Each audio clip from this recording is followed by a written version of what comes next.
에서 보니까 이런 글이 있더라고요. 맛깔나는 감사 표현이라는 그러한 제목의 글인데 한번 들어보실래요? 단골로 가는 식당이 있습니다. 내 입맛에 착 달라붙는 맛있는 음식을 먹다 보면 참 고맙고 감사한 마음이 듭니다. 그래서 얼마 전 식사 후에 포스트잇에 감사의 몇 글자 적어 주방장에게 전달했습니다. 세종대왕 한글 창제 이후 먹어본 최고의 음식이었습니다. 감사합니다. 그리고 다음에 갔을 때도 감사의 마음을 표현했습니다. 노아의 홍수 이후 이렇게 푸짐하게 먹어본 건 처음입니다. 감사합니다. 그런데 며칠 전 식사를 하고 있는데 주방장이 직접 몇 가지 맛있는 음식을 들고 와서 인사를 합니다. 이렇게 멋지게 칭찬을 해준 분은 처음입니다. 저는 우스갯소리로 감사는 고리대금업이라고 말합니다. 왜냐하면 대로 주고 말로 받으니까요. 자, 이런 글입니다. 이 글을 읽으면서 저는 이런 생각을 해봅니다. 성도 여러분, 표현하지 않는 사랑은 사랑이 아니다. 이렇게 정의를 내려본다면 여러분 어떻게 생각하십니까? 물론 사랑도 감사도 다 가치가 있지만 표현하고 산다면 훨씬 더 멋지고 행복하지 않을까. 또 여러분 이런 말은 어떻습니까? 표현하지 않는 복음은 복음이 아니다. 조금은 과장된 것처럼 느껴집니까? 여러분들이 소유한 믿음은 누구도 함부로 평가할 수는 없지만 그래도 적어도 내가 구주로 영접하고 믿고 사는 예수님에 대해서 내가 지금보다는 표현하면서 산다면 훨씬 더 능력 있는, 훨씬 더 행복한 삶을 저는 살아갈 줄로 그렇게 확신합니다. 오늘은 어떤 상황 속에서도 저는 복음을 표현하는 한 사람을 소개하려고 합니다. 바로 사도 바울입니다. 복음을 표현하는 사도 바울을 보고 있느라면 어쩌면 그렇게 그가 행복해 보이는지 모르겠습니다. 사도 바울이 소유한 복음, 나도 소유했는데, 그가 믿고 있는 예수 그리스도 나도 믿고 있는데, 그가 그렇게 자랑스러워하는 예수 그리스도 나도 내 속에 들어있는데 그 복음을 소유하고 그렇게 바울은 열정적으로 살 수 있을까? 부럽기만 합니다. 너무너무 부럽기만 해요. 그리고 그 복음을, 그 예수 그리스도를 그렇게 잘 표현하면서 살아가는 바울이 너무 부럽습니다. 승리하는 자들, 성공하는 자들에게는 환경과 사물을 독특하게 보는 눈이 있다고 그러죠. 이런 것을 우리는 열정이라고 말합니다. 그래서 열정이라는 말이 히라보로는 엔테오스라는 말이에요. 근데 여러분, 이 말의 뜻은 신이 우리 안에 있다라는 그런 뜻입니다. 어떤 열정적인 사람을 가리켜서 우리는 이렇게 표현하잖아요. 신들린 듯한 사람. 적어도 오늘 본문에 나오는 사도 바울은 복음에 대해서는 신들린 듯한 바울, 이렇게 표현해도 과언이 아닐 겁니다. 오늘 본문은 이런 상황이 펼쳐지고 있습니다. 사도 바울이 유럽에 있는 성도들이 모아준 구제 헌금을 들고 예루살렘으로 돌아왔습니다. 기근으로 힘들게 살고 있는 형제들을 돕기 위해서입니다. 그러나 유대교에 속해 있는 사람들은 더 이상 방관해서는 안 된다고 생각을 했습니다. 그렇게 해서 사도 바울은 유대인들에게 붙잡혔지요. 유대인들은 바울을 죽일 수 있는 권한이 없어서 로마의 총독 앞에 세워 재판을 통해 사형 언도를 내리게 하고 싶어 합니다.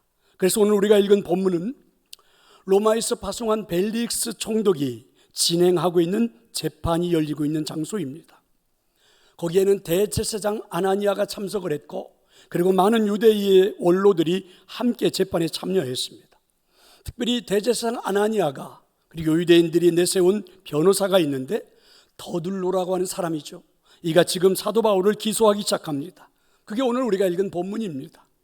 더둘로의 이 기소 가운데 흥미로운 표현이 있습니다. 더둘로는 사도 바울을 놓고 이렇게 표현했습니다.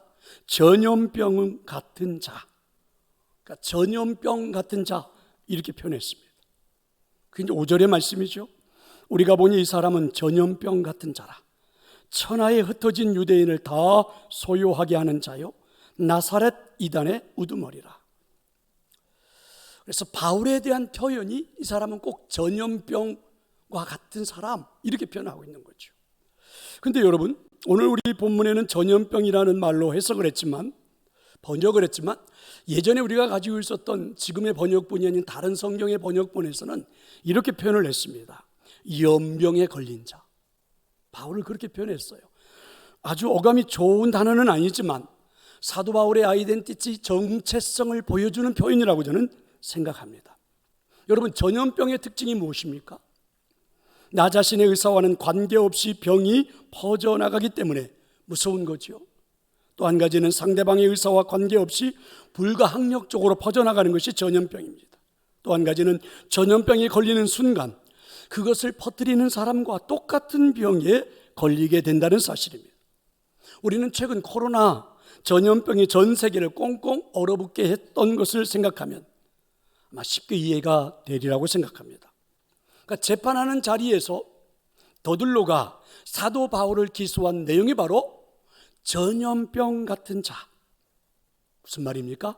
사도 바울이 가는 곳에서는 사도 바울의 의사와도 상관없이 복음이 전파된다는 거죠. 오늘 이 더들로는 그렇게 기소를 했어요. 또한 상대방의 의사와도 관계없이 사도 바울을 만나는 사람들은 다 변화가 일어나더라. 놀라운 것은 똑같은 믿음, 바울이 믿고 있는 예수님을 믿게 된다는 것이지요. 그런 여러분, 유대인들에게는, 유대교에 속해 있는 사람들에게 이게 얼마나 무서운 일인지, 얼마나 큰 영향력입니까? 유대인들이 생각할 때는 불가항력적인 일이에요. 본인들이 막을 수가 없다고 생각하는 거예요. 그래서 유대교에 속해 있는 사람들이 사도 바울을 가장 두려워했던 것입니다. 사도 바울이 무슨 힘을 가지고 있거나 사도 바울이 무슨 높은 권세를 가지고 있어서 그가 무서운 게 아니라 마치 바이러스처럼, 전염병자처럼 그에게서부터 예수님의 복음이 전파되기 시작했기 때문에 무서워했던 것이죠. 근데 여기서 우리가 조금만 더 깊이 생각해 보면 유대인들이 무서웠던 것은 사도 바울이죠. 전염병 같은 자라는 표현도 썼어요. 그래서 죽이고 싶어 했던 겁니다. 그런데 사도 바울을 보면서 유대인들이 다 느끼고 있는, 오늘 성경에는 자세하게 기록은 되어 있지 않지만 이미 유대인들은 다 알고 있고 그 재판정에 참여한 사람들도, 그리고 그 당시 바울을 알고 있는 사람들은 대부분 다 알고 있는 것이 있습니다. 그게 뭘까요? 사도 바울이 소유하고 있는 복음입니다. 이 복음을 바울이 전하기만 하면, 그래서 그 복음을 받아들이는 사람들은, 대부분의 사람들이 인생의 변화를 이룹니다. 구원받는 역사가 일어나요. 그것도 여러분, 유대교에서는 상상도 할 수 없는, 복음을 받아들이는 사람들마다 정말 행복한 인생을 시작합니다. 살아가요. 유대인들의 눈에도 그게 보입니다. 그리고 자신들은 오랜 세월 이 율법을 가지고 살아왔는데 이렇게 불행하고 답답한데 어떻게 저런 일이. 그런데 그 복음의 능력을 막을 수도 없어요. 그래서 이들은 그곳으로 복음으로 가지도 못하고 복음을 받아들이지도 못하고, 그리고 바울은 눈앞에 있고 복음을 가지고 사는 사람들의 행복한 모습은 눈에서 아른거리고 이러지도 저러지도 못하는 그들은 결국은 하는 방법이 바울을 없애버리는 겁니다. 복음을 더 이상 전하지 못하도록. 생각해보면 얼마나 어리석은 일입니까? 사랑하는 성도 여러분, 저와 여러분이 복음을 전하지 못하는 이유가 있다면 무엇 때문일까요?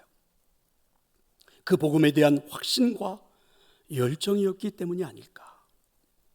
유대인들은요, 전염병처럼 역사가 일어나는 그 복음, 그것 때문에 여러분 바울을 죽이고 싶어 했는데, 그런데 그 복음을 지금 소유하고 있는 우리, 그 복음을 내 가슴에 담고 있는 우리는 어떻게 살고 있는 걸까? 그 복음을 가슴에 담고 있는, 내 안에 들어있는, 내가 소유하고 있는 그 복음에 대한 나는 확신이 있는 걸까? 그 복음 하나면 충분히 행복하다라는 확신이 있는 걸까? 성도 여러분, 여러분은 믿지 않는 자녀가 예수님을 믿을 때 잘 될 것이라고 확신하십니까?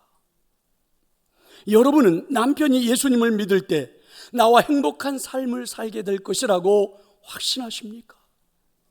여러분은 어머니 아버지가 예수님을 믿을 때 가장 행복할 것이라는 확신이 있습니까? 또한 세상에 어떤 재물과 지위가 있어도 예수님을 믿지 않는 사람들을 보면 불쌍히 여기는 마음이 여러분 안에서 살아나던가요? 여러분 믿지 않는 형제들을 만날 때마다 그들이 불쌍하다는 생각을 해본 적은 있습니까?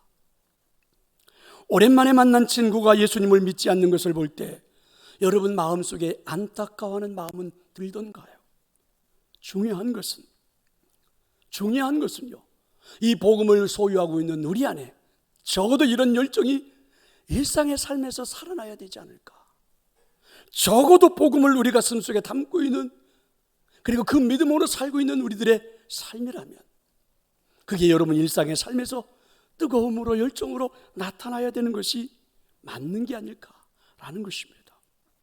어떤 기독교 이단 집단에 빠진 자식을 찾으려고 부모가 항의 시위를 하고 있을 때였습니다. 그 건물에 찾아가서, 그 집단들이 모여있는 그 건물에 찾아가서 말입니다. 그런데 옥상에서 그 사람들의 자녀 중에 하나가 피켓을 들고 있었습니다.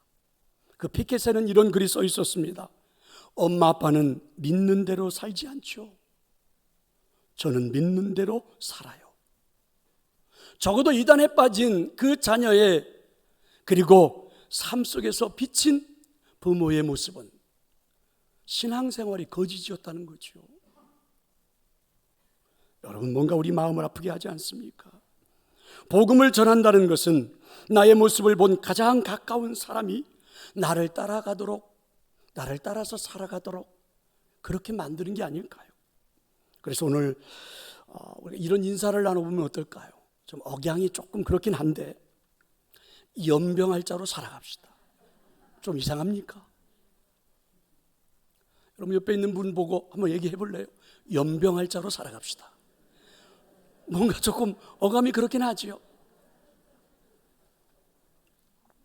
그러면 여러분, 전염병과 같은 자, 연병할 자로 살아가는 인생은 어떻게 그런 인생을 살 수 있을까요? 요한복음 6장 60절에서 61절에 보면 이런 말씀이 있습니다. 제자 중 여럿이 듣고 말하되 이 말씀은 어렵도다. 누가 들을 수 있느냐 한데, 예수께서 스스로 제자들이 이 말씀에 대하여 수군거리는 줄 알고 이르시되 이 말이 너희에게 걸림이 되느냐? 걸림이 되느냐? 자, 여기서 여러분 걸림이라는 단어입니다. 어떤 영어로 번역해 놓은 성경에 보면 이 걸림이라는 단어를 스캔들, 이렇게 번역을 해 놓았습니다. 여러분, 스캔들이라는 단어는 대부분 좀 부정적으로 사용하는 경우가 많지요. 하지만 이 단어의 전파력은 뛰어납니다. 대단하지요. 사람들에게 주는 영향력은 대단히 큽니다.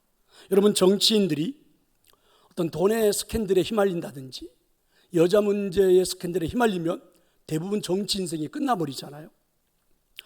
여러분, 그런데 요한복음에 등장하는 이 단어, 이 스캔들이라는 이 단어는 적어도 우리가 살고 있는 이 땅에서 이 땅의 법칙과 하늘의 법칙이 다를 때는 반드시 일어나게 되어 있다라는 말씀입니다. 그러니까 우리가 일상을 살아가는 데 있어서 하늘의 법칙을 가지고 살아가면 오히려 현실적으로 살고 있는 사람들에게 걸림돌이 되게 되어 있다라는 말입니다.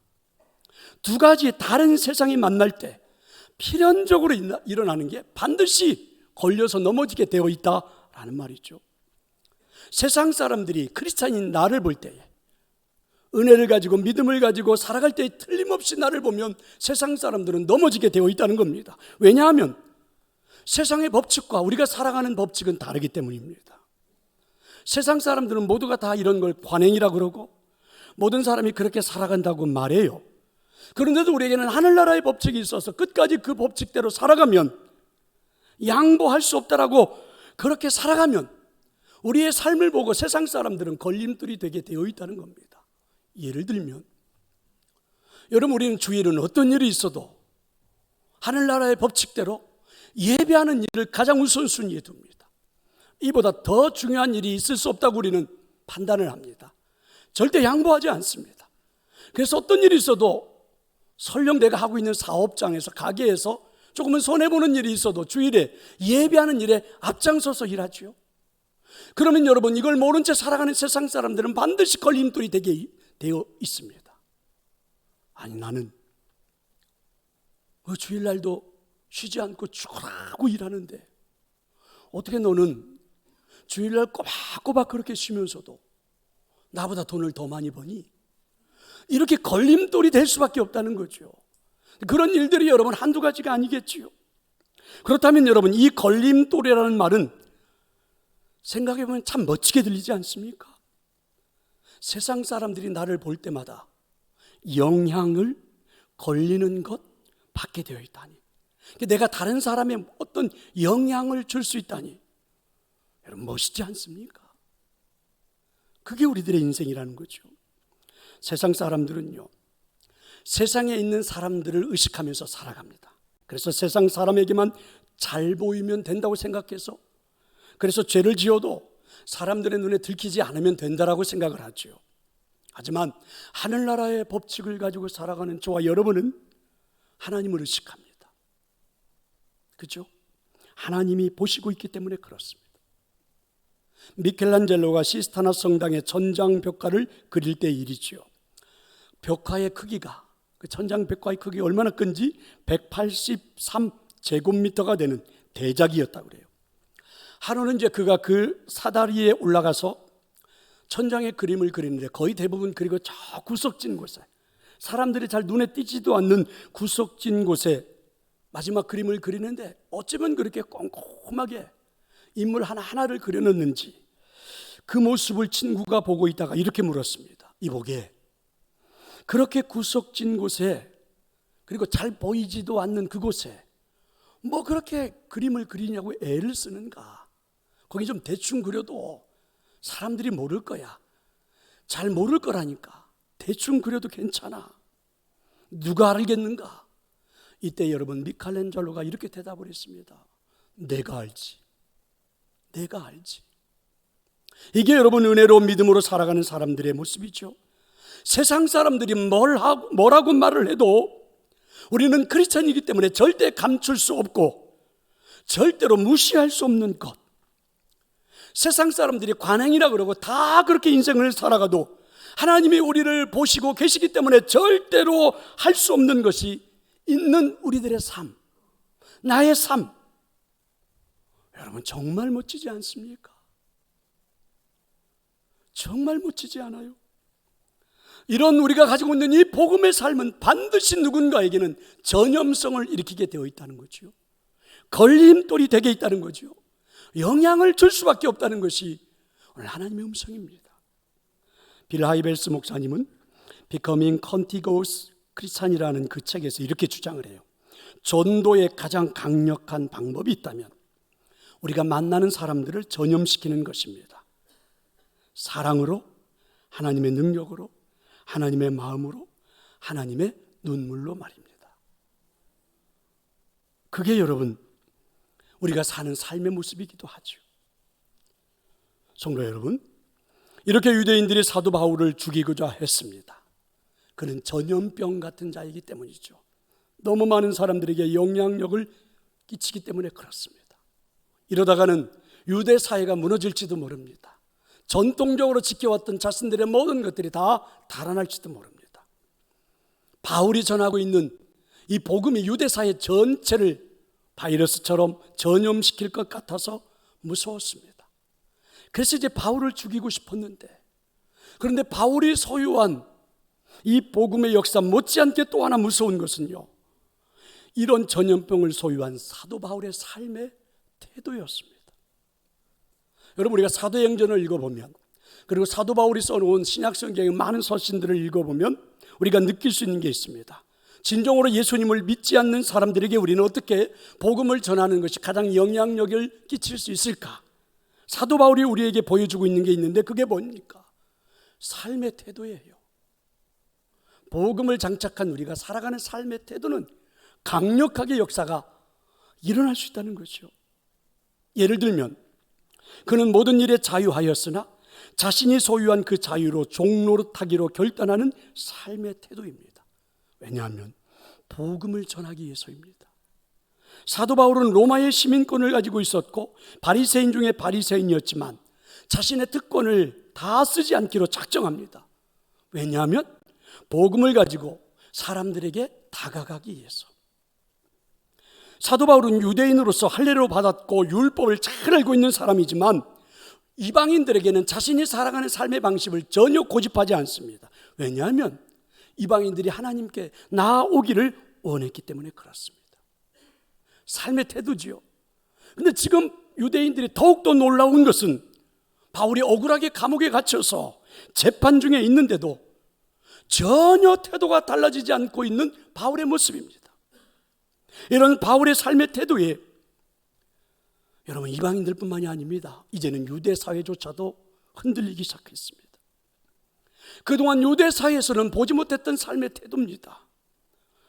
식민지 속에 살고 있는 유대인들, 우리가 얼마나 자유를 그리워했던가. 그런데 그 자유를 가지고 있는 바울이 오히려 스스로 종노릇을 해가면서, 그것도 복음을 위해서 말입니다, 누구에게서도 볼 수 없었던 삶의 태도입니다. 로마의 시민권, 그 당시 유대 사회에 힘 있는 사람, 돈 있는 사람들은 돈을 주고서라도 로마의 시민권을 사고 싶어 했습니다. 바리새인, 가말리엘의 문화생, 그것이 된다고 하는 것은 하늘의 별따기 같은 것, 특권 중에 특권입니다. 그런데 이런 것들을 하나도 사용하지 않아요. 복음을 위해서. 이런 바울의 삶의 태도는 유대인들에게 예수님이 정말 메시아가 아닐까? 이런 영향력을 주기 시작한 겁니다. 바울을 보니까 정말 예수님이 메시아가 아닐까?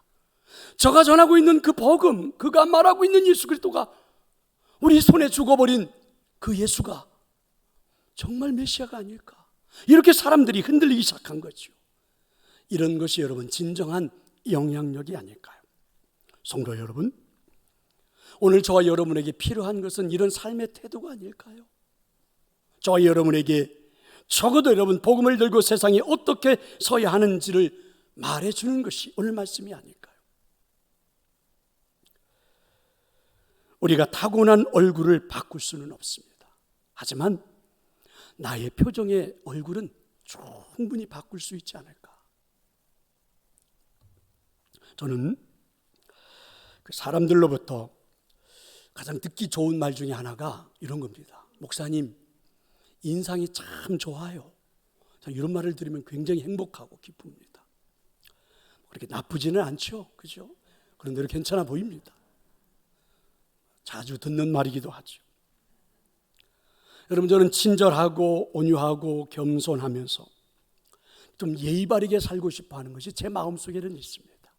물론 표현력이 좀 부족해서 노력은 하지만 잘 안 될 때도 있기는 해요. 그런데 언제나 제 마음속에는 그런 것들이 있습니다. 그래서 무척 노력을 합니다. 왜냐하면 저의 삶의 태도가 결국은요, 예수님을 전하는 데 있어서, 말씀을 전하고 복음을 전하는 데 있어서 가장 좋은 수단이 된다라고 생각하기 때문입니다. 성도 여러분, 바라기는 저는 여러분의 얼굴이 조금만 더 펴졌으면 좋겠습니다. 너무 굳어있는 여러분의 얼굴, 무표정한 얼굴, 그리고 무심한 얼굴, 너무 근엄한 얼굴, 우리 솔직해 봅시다. 부담되지 않습니까? 여러분, 오늘 그 예배 시작하면서 옆에 앉아있는 분 얼굴이라도 한번 보고 그리고 인사라도 하고 예배 시작했습니까? 사실은요, 우리 부담되지 않아요? 너무 무표정하고 딱딱하게 굳어버리고, 그리고 여러분 말 붙였다가는 한 대 딱이라도 맞을 것 같고, 여러분 그래서 말도 안 붙여보고 그냥 예배 시작한 거 아닙니까? 성도 여러분, 조금 웃으면 안 되겠습니까? 조금만 친절하면 안 되겠습니까? 왜냐하면 우리가 복음을 전하는 삶의 태도가 너무 중요하기 때문에 그래요. 늦었지만 좀 옆 사람에게 밝게 한번 웃어주고 설교 들으면 어떻겠습니까? 말하지 않아도 좋아요. 옆에 사람을 보고 그냥 한 번 정도 미소 한번 날려주고 설교 들으시면 어떻습니까? 특별히 기름을 부어 세운 항존 직분자들, 안수 집사님들, 권사님들, 장로님들, 좀 표정들이 밝았으면 좋겠습니다. 특별히 우리 장로님들 표정이 좀 밝았으면 좋겠습니다. 왜냐하면 장로라는 직분 자체는요, 무게감이 있습니다. 그래서 여러분, 사람들이 함부로 다가가기가 어려워요. 신과 같이 하는 분 같아서, 그리고 신과 같은 존재로 보여서 함부로 대하기도 어렵고 말하기도 어려워요. 그런 분들이 얼굴에 그냥 잔뜩 긴장감을 가지고 굳어버린 얼굴로, 무표정한 얼굴로 있으면요, 무섭습니다. 목사님, 저도 무서운데 여러분 오죽하겠습니까? 무서워요. 그러니까 여러분 좀 제발, 특별히 우리 장로님들 좀 표정 좀 밝게, 우리들의 말투도 또 우리들의 친절함도, 이런 삶의 태도는 너무 중요하지요. 여러분들의 표정 하나가 동산교회의 분위기를 말해줄 수 있기 때문에 그렇습니다. 복음을 소유하고 있으면서도 나의 삶의 태도가 오히려 복음을 방해하는 모습이 되어버린다면 이거 얼마나 안타까운 일입니까? 여러분, 복음은 능력이 있어요. 하지만 내 안에 들어있는 복음은요, 전달이 되어야 되고 표현이 되어져야, 그것도 나를 통해서 말입니다. 나를 통해서 복음이 전파되기를 원한다면 적어도 여러분, 내 옆에 있는 사람, 처음 교회에 나온 사람, 내가 처음 만나는 사람, 여러분 적어도 눈웃음을 지으며 불편함은 없는지 물어보는 것, 이게 여러분 크리스찬의 매너가 아닐까? 예배당을 안내하는, 그리고 우리 교회에서 안내를 하고 있는 사람들의 손짓 하나도 굉장히 중요하거든요. 무표정한 근엄한 얼굴을 가지고 손짓 하나로 그냥 사람들을 대할 때, 그리고 여러분 친절하지 못한 말 한마디가 교회를 들어온 우리의 감정을 얼마나 불쾌하게 만드는지 잘 알잖아요.